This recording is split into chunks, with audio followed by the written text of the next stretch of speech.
Hello everyone, मैं प्रीति कोठारी को नई वीडियो के साथ। और आज हम बात करेंगे केवीएस टीजीटी मैथ्स का प्रैक्टिस सेट नंबर 13। और इसमें हम हाइट एंड डिस्टेंस के क्वेश्चंस करेंगे। देखो, हाइट एंड डिस्टेंस का वैसे 10th लेवल का जो मैंने कर ये भी लेवल 10th ही होता है, लेकिन जितने क्वेश्चंस मैं कराती हूँ ये किसी न किसी एग्जाम में आए हुए क्वेश्चंस होते हैं। ठीक है, इसका वन शॉट वीडियो मैंने ऑलरेडी अपलोड कर दिया था, आप उसको देख सकते हो। उसमें बहुत डिटेल से डेफिनेशन वगैरह लिख करके बताई गई है। और यहाँ बिल्कुल बहुत ही कम डिटेल के बाद हम इसमें केवल क्वेश्चन सॉल्व करेंगे। ठीक है, कुछ शॉर्ट ट्रिक्स देखेंगे। तो अब पहला देखते हैं। इसमें पहला जो टॉपिक है वो एंगल ऑफ एलिवेशन है। तो देखो, एंगल ऑफ एलिवेशन क्या होता है। सपोजिंगली कोई ऑब्जर्वर है, ठीक है, और वो किसी ऑब्जेक्ट को देख रहा है। ठीक है, और जब वो उस ऑब्जेक्ट को देख रहा है तो उस समय पे अगर उसने उस ऑब्जेक्ट को देखते हुए अपना हेड अबव किया, ये बहुत ही एक सिंपल लैंग्वेज होती है जो हम स्टूडेंट्स को भी समझाते हैं कि अगर वो हेड अबव करके वो किसी ऑब्जेक्ट को देखे तो उस समय जो ये देखो, इस समय इसने क्या किया, एक लाइन इसकी आई के साथ इस ऑब्जेक्ट के साथ एक लाइन फॉर्म हो रही है। ठीक है, ये लाइन एक हॉरिजॉन्टल लाइन के साथ एक एंगल फॉर्म कर रहा है। इसी एंगल को हम एंगल ऑफ एलिवेशन कहते हैं। ठीक है, और अगर हम बात करें तो ये अगर मैं स्ट्रेट 90 डिग्री का एक एंगल बनाते हुए एक लाइन ड्रॉ करूं तो यही इसकी हाइट हो जाती है। तो ये क्या हो गया, ये एंगल ऑफ एलिवेशन हो गया। और ये जो हो गया ये लाइन ऑफ साइट हो जाती है। ठीक है, इसका मैंने आपको बताया कि इसकी पूरी डिटेल मैं ऑलरेडी बता चुकी, तो डेफिनेशन वगैरह आप उसमें देख लेना। तो ये था एंगल ऑफ एलिवेशन कि किसी भी ऑब्जेक्ट को देखते हुए अगर हमारा हेड अप हो रहा है तो ऐसी कंडीशन में जो लाइन ऑफ साइट और हॉरिजॉन्टल लाइन जो एंगल बनाती है वो एंगल ऑफ एलिवेशन होता है। एंगल ऑफ डिप्रेशन क्या होता है कि ये कोई ऑब्जर्वर है और यहाँ कोई ऑब्जेक्ट है। ठीक है, ये ऑब्जेक्ट है। अब क्या हुआ, इस ऑब्जर्वर को इस ऑब्जेक्ट को देखने के लिए अपना हेड डाउन करना पड़ेगा। तो हेड डाउन करने की कंडीशन में देखो अगेन ये लाइन ऑफ साइट बन रही है। ऑब्जेक्ट और ऑब्जर्वर की आई मिल करके एक लाइन बनाती है, दो पॉइंट से मिल करके ज्वाइन करो तो एक लाइन फॉर्म करेगी। ये हॉरिजॉन्टल लाइन के साथ जो एंगल बनाती है इसी को हम एंगल ऑफ इसको हम एंगल ऑफ डिप्रेशन कहेंगे। ठीक है, ये एंगल ऑफ डिप्रेशन हो गया। तो दो चीजें हो गई हमारे पास, एक angle of elevation, angle of depression. ये क्या होता है कि अगर हम ऑब्जेक्ट जहां पे है वहां से और हॉरिजॉन्टल लाइन पे परपेंडिकुलर ड्रॉ कर देते हैं तो वो उसकी हाइट हो जाती है। तो ये हाइट हो जाएगी। ठीक है, ये अगेन लाइन ऑफ साइट हो गई। लाइन ऑफ साइट क्या है, लाइन ऑफ साइट वो लाइन है जो ऑब्जर्वर की आई और ऑब्जेक्ट को मिलाने वाली जो लाइन होती है वो हमारी लाइन ऑफ साइट होती है। ठीक हो गया। अब बात करते हैं कुछ इंपॉर्टेंट रूल्स की या फिर रिलेशंस की। ठीक है, इनको आप याद रखोगे तो आपके क्वेश्चन बहुत जल्दी जल्दी होंगे, क्योंकि यही जो हाइट एंड डिस्टेंस के क्वेश्चन है ना, आसान तो होते हैं लेकिन बहुत लेंथी टाइम बहुत हो जाता है। तो ये कुछ शॉर्ट ट्रिक्स हैं। शॉर्ट ट्रिक्स क्या कहेंगे, आप जब इस क्वेश्चंस को ज्यादा करने लगोगे तो अपने आप ही ट्रिक्स बनने लगती है। देखो क्या कह रहे हैं कि अगर एक एंगल 90 डिग्री का होगा, हाइट एंड डिस्टेंस में तो जरूरी है एक एंगल 90 डिग्री, क्योंकि वो राइट एंगल ट्राइंगल पे ही बनता है। मतलब कोई भी क्वेश्चन होगा हाइट एंड डिस्टेंस का। ठीक है, अगर ये भी 45 डिग्री है, ये भी 45 डिग्री है, तो ऐसी कंडीशन में ये जो साइड वाले साइड्स हैं, ये जो इसकी ट्राइंगल की साइड्स है, ये 1:1√2 के रेशो में ये आप लिख सकते हो। ठीक है, इस ट्राइंगल का नाम एबीसी रख देते। तो क्या कहा हमने कि कोई अगर ट्राइंगल बन रहा है आपके पास, राइट एंगल ट्राइंगल है, उसका एक एंगल अगर 45 डिग्री है, दूसरा एंगल भी 45 डिग्री है, एक एंगल 90 डिग्री, तो ऐसी कंडीशन में हाइपोटेनस का रेशियो √2 होगा और बेस एंड हाइट का जो रेशियो होगा वो 1:1 रेशियो होगा। ठीक है, अब देखो इसको भी कैसे लेकर के आए एक मैं बता देती हूँ, बाकी सब आप खुद से कर लेना। तो देखो अगर ना हम बात करें 45 डिग्री की, ठीक है, आपको पता है एंगल और साइड्स में एक रेशियो होता है ना, इनका एक रिलेशन होता है, सॉरी, एंगल और साइड्स में, उसी को ही तो हम ट्रिग्नोमेट्री में हम वही तो टी रेशियोज पढ़ते हैं। वो क्या होता है, जैसे हमारे पास है साइन 45 डिग्री, तो एंगल है ना, ये साइन 45 डिग्री या साइन कोई भी डिग्री हम लिख रहे हैं। साइन 45 डिग्री को अगर मुझे यहां से लिखना होगा तो हमें क्या पता है, ये वाला एक्यूट एंगल मैंने ले लिया है, तो ये परपेंडिकुलर होगा, ठीक है, ये परपेंडिकुलर और ये हाइपोटेनस होगा। हमें पता है साइन इज इक्वल टू क्या होता है, परपेंडिकुलर अपॉन हाइपोटेनस, तो ये पी अपॉन एच हो जाता है। तो इसने क्या किया, एंगल का और साइड्स का रिलेशन दे दिया हमारे पास, साइन दिया। और वैसे हमें पता है कि साइन 45 की वैल्यू कितनी होती है, 1/√2 होती है। तो P अपॉन एच के लिए रेशो मिल गया ना, एच के लिए √2 मिल गया, P के लिए 1 मिल गया, उसने वही लिखा हुआ है। वैसे हम cos 45 की बात करें तो वो क्या होता है, वो होता है बेस अपॉन हाइपोटेनस। ये लेकिन वैल्यू तो इसकी भी इतनी होती है, बेस क्या है वो भी इसका देखो, इसका रेशो 1 है, इसका एच का कितना है, √2 है। तो अब हमने क्या किया कि इसको इतना लिखने के बजाय हम क्या करेंगे, एक अपने एक बना दिया है अपना कि जब भी एंगल हमारे पास 45 90 का होगा, ऐसे में 1/√2 एक रिलेशन हमें लिखना है, बस बात खत्म। तो हमें हमें ऑब्जेक्टिव करने, इसलिए हम एक ऐसे शॉर्ट ट्रिक्स देख रहे हैं, ठीक। फर्स्ट क्वेश्चन देख लेते हैं, क्या कह रहा है, the angle of elevation of top of a tower from a point on the ground 45 degree which is 30 metre from the foot of the tower. अब देखो, एक ही कह रहा है एक टावर बनाओ, ठीक है, और उससे 30 मीटर दूरी पर, 30 मीटर डिस्टेंस ये कवर हो रही है, ठीक है। अब वो कह रहा है कि यहाँ से एंगल ऑफ एलिवेशन बन रहा है 45 डिग्री का। अब वो पूछ क्या रहा है, हाइट बतानी है इस टावर की, ठीक है। अब देखो, ये आपने ये रफली बना दिया। अब मैं एक काम ये कर सकती हूँ कि मैं इसमें क्या करूँ, वही साइन कॉस लगा दूँ, या फिर जो रिलेशन मुझे पता है, तो मैं यहाँ 1/√2 भी तो लिख सकती हूँ। ये 45 डिग्री कर लिया, ये 90 डिग्री कर लिया, ठीक है, 1/√2 कर लिया। अब मुझे पता है कि वन रेशियो किसके बराबर है, 1/30 मीटर के बराबर है। तो अगेन हाइट में भी तो 1 रेशियो है, तो अगेन 1 रेशियो कितने के बराबर होगा, 30 मीटर के बराबर होगा। तो मेरा बिना कुछ किए हुए इसका आंसर आ गया कि एच की वैल्यू 30 मीटर होगी, ठीक है। तो ये डिफरेंस है आपको क्वेश्चन करने में। अभी तो मैंने ये लिखा कि 1/30 आपको लिखने की जरूरत नहीं, आपको ये फट दिख रहा है तो आप यहीं पे फटाफट से 30 मीटर कर दें।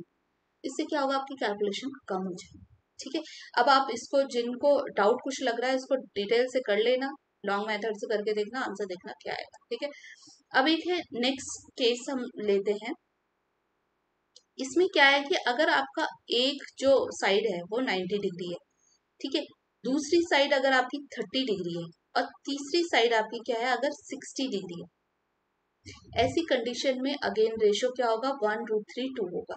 मैंने कहा होता क्या है, ये अगेन साइन हम करेंगे, साइन कितना 30 डिग्री से, वही P अपॉन एच होता है, तो ये कितना हो जाएगा 1/2 P अपॉन एच। तो हमारा थोड़ा सा जो डाउट रहता है कि कहीं हमने कुछ गलत रेशियो तो नहीं लिख दिया, तो वो भी क्लियर हो जाएगा। तो हाइपोटेनस का 2 होगा, P का 1 होगा, तो ये करेक्ट है, ठीक है।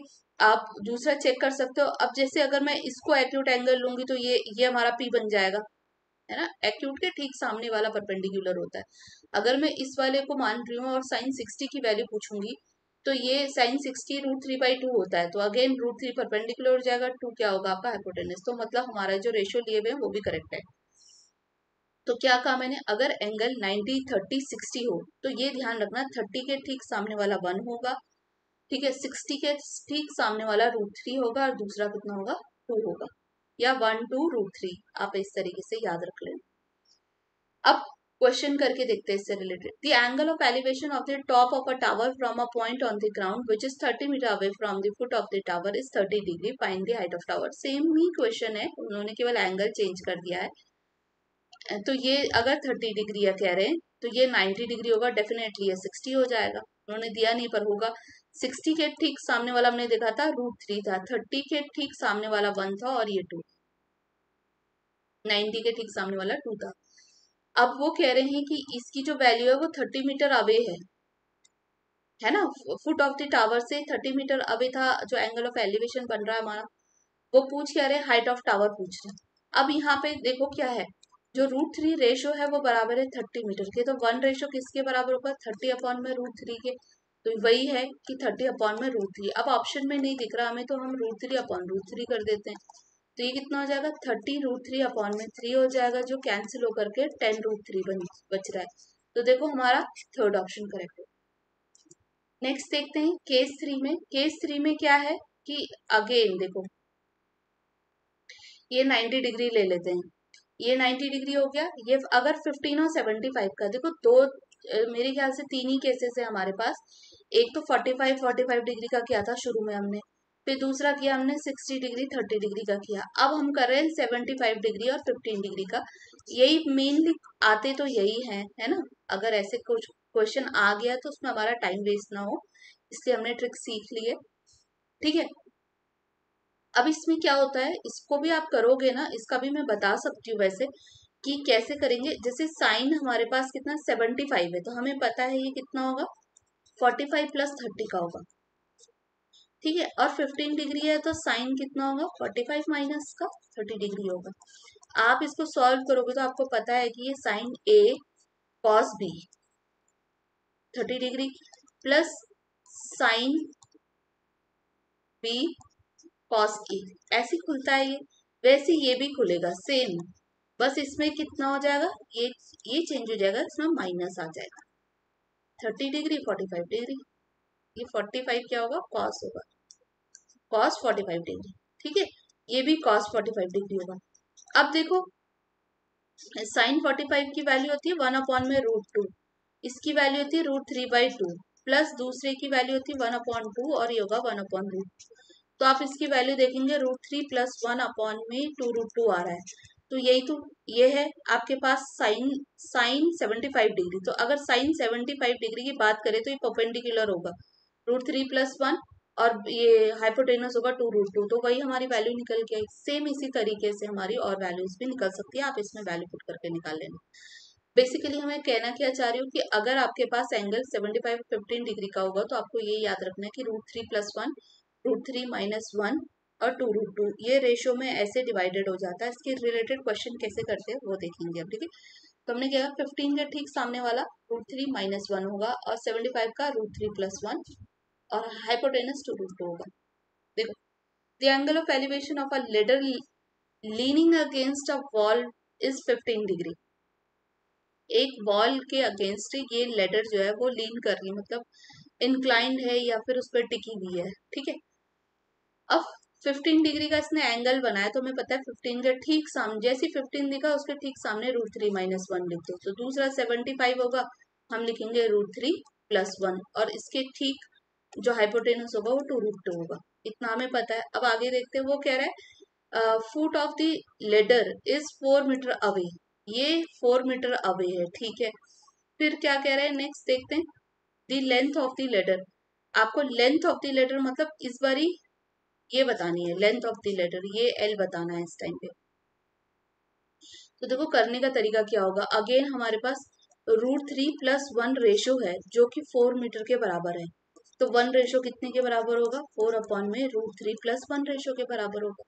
तो जो एल है, एल का एल हमें निकालनी है, एल की वैल्यू कितनी है वो हमारे पास 2√2 रेशो है उसका 2√2।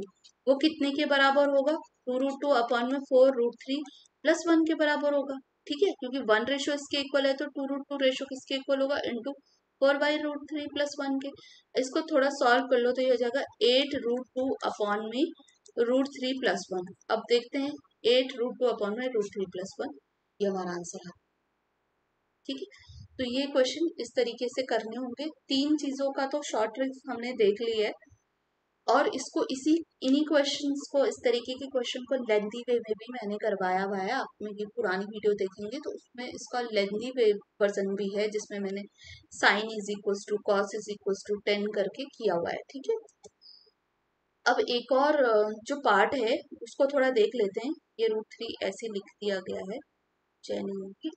अब देखो कभी कभी ना एक केस ये भी आता है कि जब आपके पास दो दो चीजें होती है, जैसे कि एक ट्राइंगल में तो वो कर देंगे, जैसे इसका नाम रख देती हूँ मैं AB, इसका नाम लिख देते हैं C, इसका नाम रख देते हैं D। तो एक तो कंडीशन आती है कि ये 45 डिग्री है, ये 45 डिग्री है। एक जगह दिया हुआ आपको पास कि होल 60 डिग्री है और यहाँ ये 30 डिग्री है।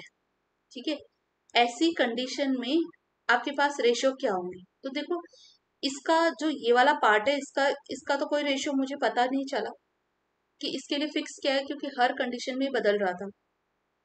जिस बुक से मैंने किया उसमें भी उन्होंने केवल 2 यही पार्ट लिखे हुए थे। इस वजह से मैं यही बता रही हूँ आपको, क्योंकि इसका ये कंफर्मेशन मेरे पास भी नहीं है कि हम इसको क्या लिखें। तो इसमें रेशियो क्या होगा कि जो 45-45 का है, याद करने का तरीका देखो। 45-45 का हमने अगेन खुद से पढ़ा था कि इसमें परपेंडिकुलर बेस दोनों 1-1 होते हैं। हाइपोटेनस √2 होता है इसका, लेकिन हाइपोटेनस की तो कोई बात ही नहीं हो रही यहाँ पे, तो इसका परपेंडिकुलर बेस 1-1 लिख देना आप। अब देखो 60 डिग्री और 30 डिग्री, 60 डिग्री के ठीक सामने वाली साइड को हमने √3 कहा था और 30 के ठीक सामने वाली को 1 कहा था। तो 30 के ठीक सामने अभी भी 1 ही है और 60 डिग्री के ठीक सामने √3 ही है। ठीक है, बस आपको क्या करना है, जब ये पूरा √3 है, ये 1 है, तो ये वाली साइड कितनी हो जाएगी, √3 - 1 हो जाएगी। कॉम्बिनेशन वालों को आपको याद करना होगा, क्योंकि कभी कभी अभी आप आगे देखोगे तो आगे कॉम्बिनेशन में जो हम अभी पीछे कर रहे थे वो नहीं आता है। ठीक है, ये वैल्यूज हैं कि जो निकाल करके जो सब में यूज हो पा रही हैं, वो वैल्यूज हमने यहाँ पे रख दी है। ठीक है, तो इस कंडीशन में आप ध्यान रखना कि 1 √3 - 1 यहाँ होल।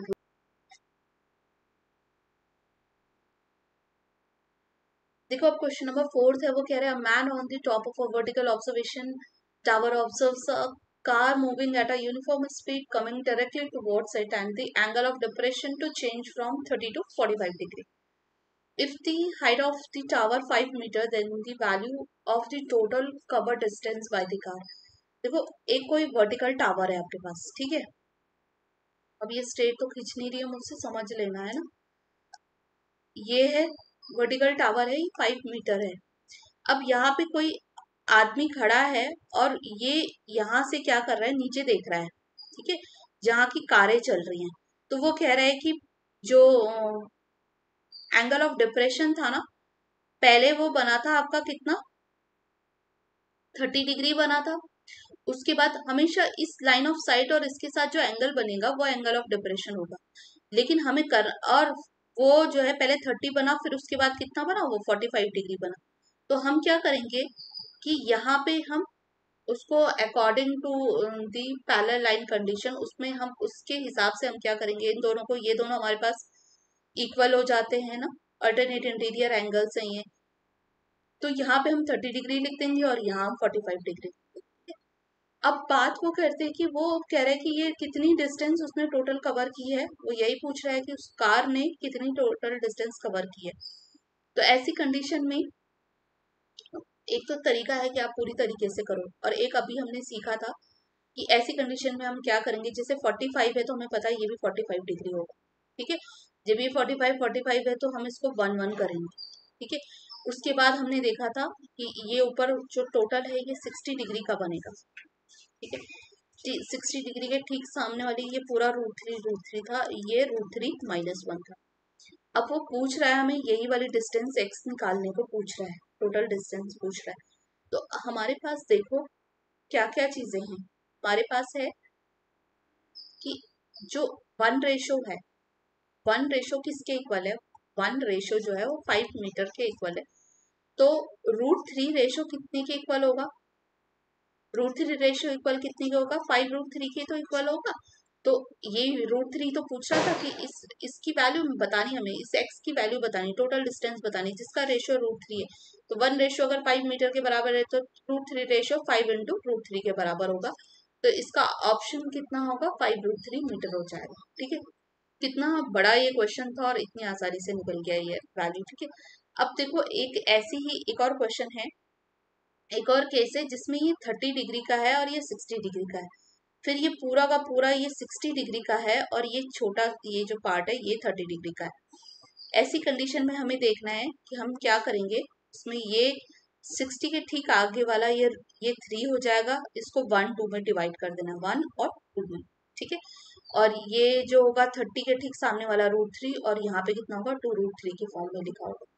इस केस को आप पढ़ लेना ढंग से, कहीं आप 1-2 बारी लिखोगे तो क्वेश्चन आसानी से सॉल्व हो जाएंगे। ठीक है, अब देखते हैं इसका क्वेश्चन ये करने का तरीका क्या है। क्वेश्चन क्या है, a man on the top of a vertical observation tower observe a car moving at a uniform speed coming directly towards it and the angle of depression change. अच्छा ठीक है, सेम क्वेश्चन है, बस उसने height change कर दी है tower की,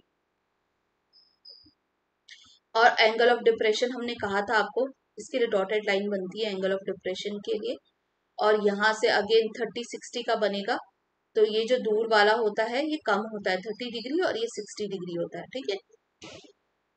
हाँ, हो गया। अब देखो क्या होगा इसके बाद, ये पूछ रहे हैं कि ये इसकी जो हाइट है वो 6 मीटर है, तो हमें टोटल डिस्टेंस ये एक्स कवर करने के लिए ये पूछ रहा है कि ये एक्स की वैल्यू कितनी है। तो देखो हमारे पास क्या है, इसके अगेन उसने कहा था कि ये 60 डिग्री ये 30 डिग्री है, ठीक है। 30 डिग्री 60 डिग्री सेम ही आ रहा है हमारे पास, है ना। तो इसको कैसे डिवाइड किया उसने, 1 2 में, ये 1 होगा ये 2 होगा, 60 वाला 2 हो, सॉरी कितना होगा, ये इस तरीके से लिखा हुआ है, ये 1 होगा ये 2 होगा, टोटल 3 होगा, 3 रेशो है ये। उसके बाद दिस वन इज 2√3 और ये वर्टिकल वाला √3 होगा, ठीक है।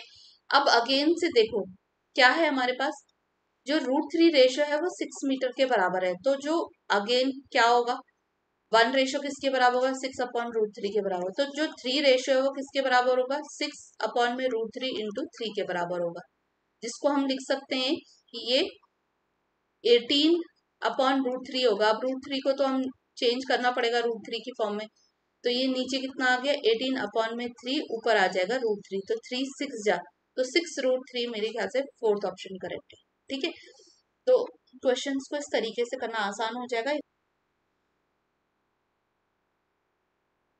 अब देखो क्वेश्चन नंबर 6 है कि if the angle of elevation of the cloud from a point h metre above a lake is alpha and the angle of depression of its reflection in the lake is beta, then the height of the cloud पूछ रहा है, ठीक है।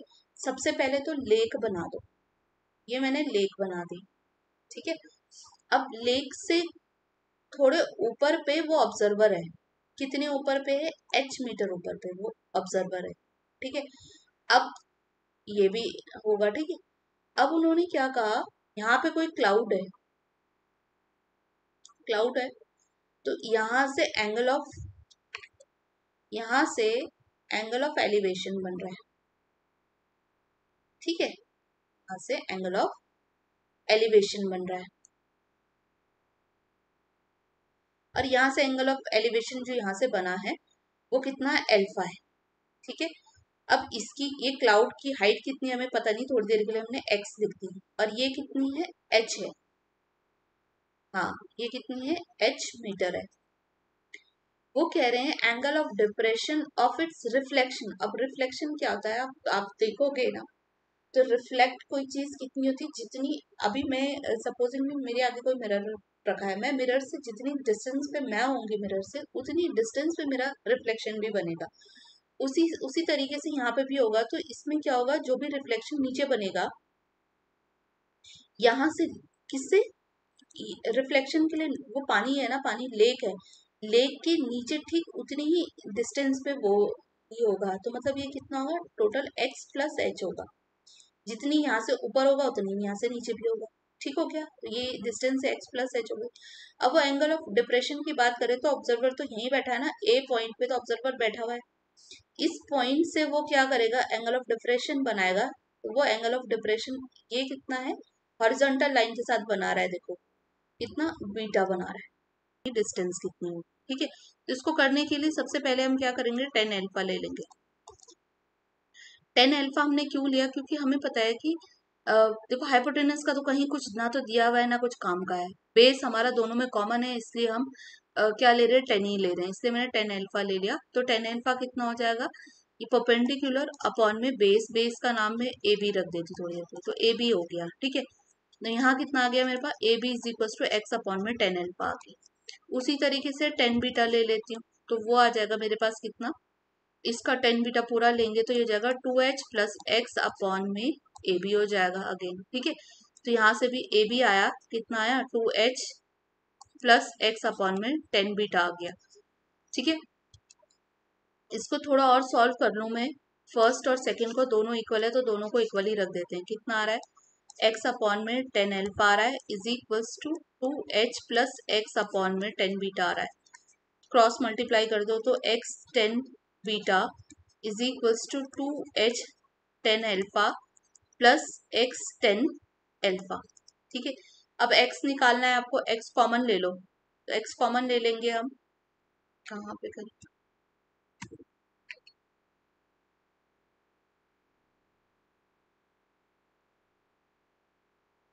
ठीक है।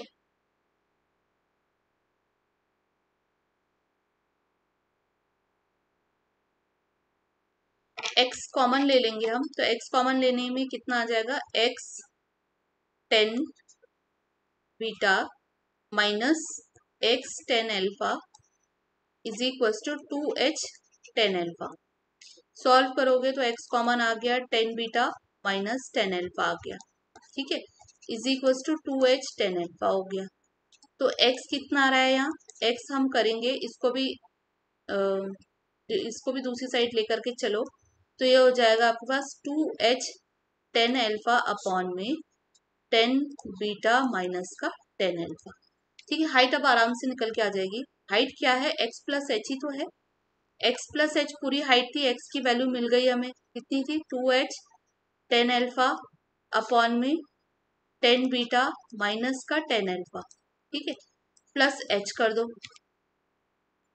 Plus h करेंगे तो कितनी वैल्यू आ जाएगी, अब देखते हैं। ठीक है, अब करेंगे तो हाँ, ये आ जाएगी आपके पास जो टोटल हाइट है, कैपिटल H लिख देती हूँ मैं, टोटल हाइट कितनी आ जाएगी, 2h tan alpha plus h tan beta minus का h टेन एल्फा अपॉन में टेन बीटा माइनस का tan alpha. Capital H is equal to कितना हो जाएगा, देखो 2h से एल्फा से 2h टेन एल्फा माइनस का h टेन एल्फा घटाएंगे तो ये आ जाएगा h tan beta plus h tan alpha upon में टेन बीटा माइनस का टेन एल्फा, जो कि h कॉमन ले लोगे तो आ जाएगा टेन बीटा प्लस का टेन एल्फा अपॉन में टेन बीटा माइनस का टेन एल्फा। ठीक है, तो कौन सा ऑप्शन, मेरे ख्याल से फर्स्ट ऑप्शन करेक्ट होगा इसका। नेक्स्ट देखते हैं कि if the sun's angle of elevation is 30 degree, sun's angle of elevation 30 degree है and the height of the pole is 8 metre, then find the length of the shadow. ठीक है, अब ये पोल है, अब पोल की शेडो तो नीचे यहीं बनेगी। ठीक है, पोल की हाइट 8 मीटर दे दी है, एंगल ऑफ एलिवेशन जो है वो 30 डिग्री दे दिया। तो अभी हमने किया था 30-60 वाले के लिए कि आपने देखा होगा इसमें हम क्या करते हैं, इसके ठीक आगे वाला 1 ले लेते हैं, है ना, इसको 2 ले लेते हैं, इसको √3 ले लेते हैं। देखो हम आपको बताते हैं, 30-60 वाला हमने किया था ना, यहाँ पे क्या था, देखो 30 के ठीक सामने वाला 1, 60 √3 है, ये कितना है, 2 है। तो वही चीज हम यहाँ पे अप्लाई करके देखते हैं। तो हमने यही लिखा है, यहाँ 60 के ठीक आगे √3 है। अब देखो 1 रेशियो किसके बराबर, 8 मीटर के बराबर है। वो पूछ क्या रहा है, इसको पूछ रहा था, शेडो।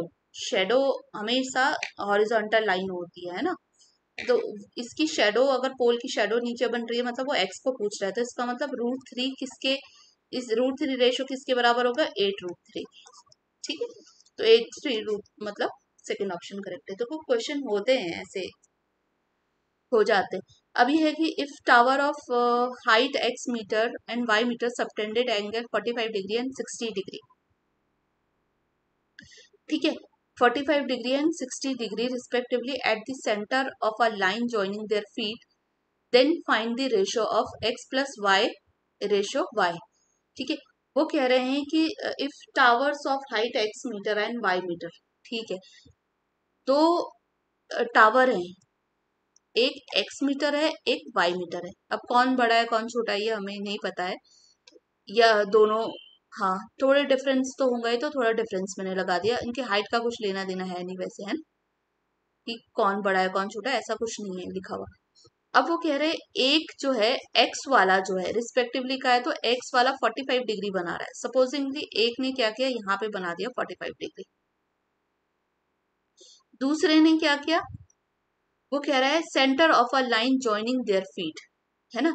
तो जॉइनिंग देयर फीट, तो मतलब वो यहीं कहीं क्या कर रहे हैं, वो एंगल बना रहे हैं। ये दूसरा कितना 60 डिग्री का एंगल बना रहा है। तो वो ये पूछ रहे हैं x plus Y ratio y बताना है आपको। तो देखो मैं अगेन क्या करूंगी, इसको 30 डिग्री लिखूंगी, 60 के ठीक सामने वाला √3 लिखूंगी, 30 के ठीक सामने वाला 1 लिखूंगी, और ये 2 लिखूंगी रेशियो। 45 है तो मुझे पता है 1 1 होगा, ये कितना होगा, √2 होगा। ठीक है। अब ये हम पहले पढ़ चुके हैं कि कैसे कैसे वैल्यू आई है। अब इसमें देखते हैं एक्स प्लस वाई कितना है। एक्स का रेशियो कितना है, 1 है, वाई का कितना है, √3 है। तो हम सीधे लिखेंगे 1 प्लस √3 अपॉन वाई कितना है, √3 है। तो ये देखो किस में आया, हमारा थर्ड ऑप्शन करेक्ट हो गया। ठीक है। नेक्स्ट देखते हैं, the shadow of a tower standing on the level ground is found to be 40 metre longer when the sun's altitude is 30 degree then when it was 45 degree. ठीक है, the shadow of a tower बोल रहे हैं। ठीक है, find the height of the tower. Again क्या कह रहे हैं कि इसकी, ये टावर है जो कि 40 मीटर क्या है, लॉन्ग है। रुको, the shadow of a tower standing on the level ground is found to be 40 metre longer when the sun, अच्छा ठीक है ठीक है। वो ये कह रहे हैं कि ये जो ये टावर जो है, इस टावर की शेडो पड़ रही है। ठीक है, शेडो के लिए दो एंगल्स इसमें फॉर्म हो रहे हैं, एक तो 45 डिग्री हो रहा है और एक कितना हो रहा है, 30 डिग्री। तो वो कह रहा है कि जब वो altitude is 30 degree then when it was 45 degree. देखो जब वो 45 डिग्री उसका पे जब उसका शेडो मिल रही थी, तो उस शेडो की जो लेंथ थी 30 डिग्री पे, वो 40 मीटर ज्यादा हो गई है। इस टाइम का पता नहीं है तो इस टाइम पे हमने एक्स लिख दिया। ठीक है, वो कह रहे इसकी, इस कंडीशन में आपको हाइट बतानी है, इस टावर की हाइट बतानी है। अगेन हम वही करेंगे जो हम पहले से करते आ रहे हैं।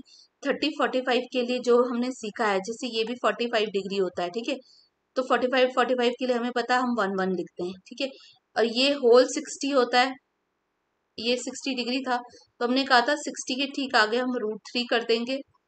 ठीक है, ये 1 था तो हम इसको √3 -1 करेंगे। अब देखो जो वैल्यू दी है उसके अकॉर्डिंग करेंगे। हमारे पास √3 -1 के लिए वैल्यू दे रखी है, √3 -1 रेशियो 40 मीटर के बराबर है। तो 1 रेशियो किसके बराबर होगा, 40 अपॉन में √3 -1 के। तो ये हाइट कितनी आ रही है इसकी, वो भी 1 रेशियो के बराबर है। तो हाइट भी कितनी आएगी इसकी, 40 अपॉन में √3 -1 के ही बराबर आएगी। ठीक है, फॉर, ठीक है। अब ये है, इसको हम थोड़ा और सॉल्व कर सकते हैं। इसको सॉल्व करेंगे कैसे, 40 अपॉन में ये कितना हो जाएगा, √3 -1 इंटू √3 +1 अपॉन √3 +1। इसको सॉल्व करेंगे हम, तो ये बनेगा हमारे पास कितना,